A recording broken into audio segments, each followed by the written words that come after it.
No Icardi, no Ezekiel Garay. Sampaoli announces his 23-man squad. Find out more in one moment.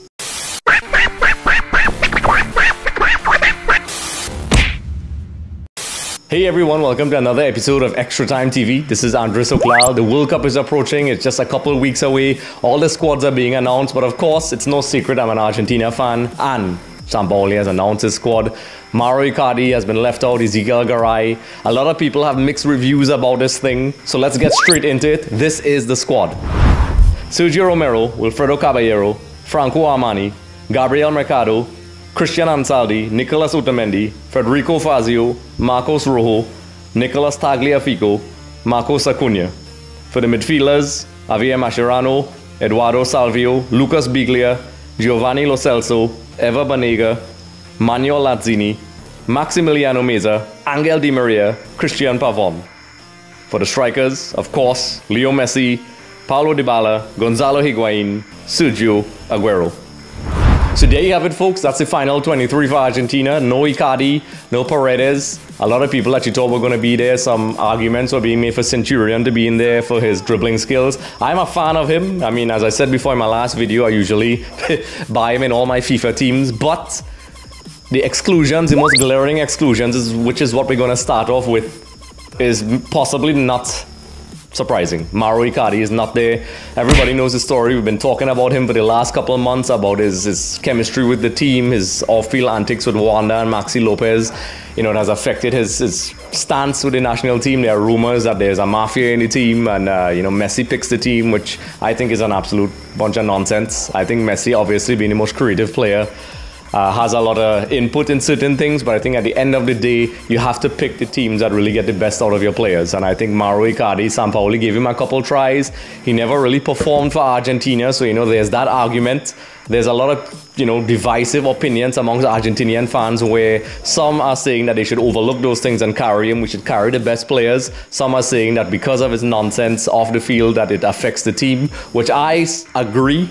To an extent. I've worked around national teams and professional clubs, and even at university level, and even with the Sunday league teams with your friends. When you have that sort of negativity and that negative element with your team, it affects the rest of the team. I don't care what anybody says, it does. Once you have that sort of animosity and negativity there, some people, it's an obstacle that you don't need to really deal with. The harmony of a team is very important, especially for a 1 month long tournament. You really need to have that gelling quality, and as good as Icardi is, he's a wonderful striker. He scores lots of goals. He adds another dimension to the Argentine team, because he's the kind of player, if you give him half a chance, he will score. Unfortunately, he did play a couple times for Argentina. He didn't really show the country needed him, and he didn't really perform as he should have. An area that also is a concern for me is the midfield area. You know, there's no Paredes, of course, but to the midfield specifically, Mascherano and Biglia. Everybody knows I'm a huge fan of Mascherano, the captain, the monster. Back in 2010, as Maradona described him, carried on to be a leader for the national team. He is a true leader, but recently he left Barcelona, went to China. It seems as he has fallen off pace a bit. We saw in Spain that he seemed to be struggling. He doesn't have that, you know, engine to run all over the field anymore. He's still a pretty good tackler. My concern is that he could be, you know, outrun by more pacey, mobile players. Lucas Biglia has not had a great season. He has had injuries. It has affected his stance with the AC Milan team. And my concern is, when I'm looking at this midfield here on the list from Albiceleste.com, check those guys out, I'm not really seeing any outright replacements. The only thing I could think of is one of the centre backs being pushed into defensive midfield position. And it shows me that I don't know if this midfield is strong enough to go through our entire World Cup tournament with that midfield. What if something happens to Biglia, who has been injury prone? Mascherano is up there in age. Who is going to replace them? Because he's going to play that attacking style of football, and I have not seen any player with the defensive characteristics in this team to possibly play. And possibly Mascherano will play as a centre back. I could only see, as I said before, maybe one of the centre back players pushing into the defensive midfield. I don't know. We'll see. That's a huge concern for me. So with that being said, let me know what you think in the comment section below. If you agree with the squad, this is my quick reaction. I'm going to do a video about how I think Sampaoli is going to lay the team out. Of course, check out Albiceleste.com. They have everything that comes from Argentina, literally, from what at least I see, the first people to get things out there. I mean, they are the guys I usually get news from, you know, quickly, like Check them out, follow them on Twitter. I love those guys. Steven John already gave me his response about what he thinks about the Argentine team. So we'll be talking about that. There's a lot of people. And of course, before we get to that, let's check out our Twitter polls.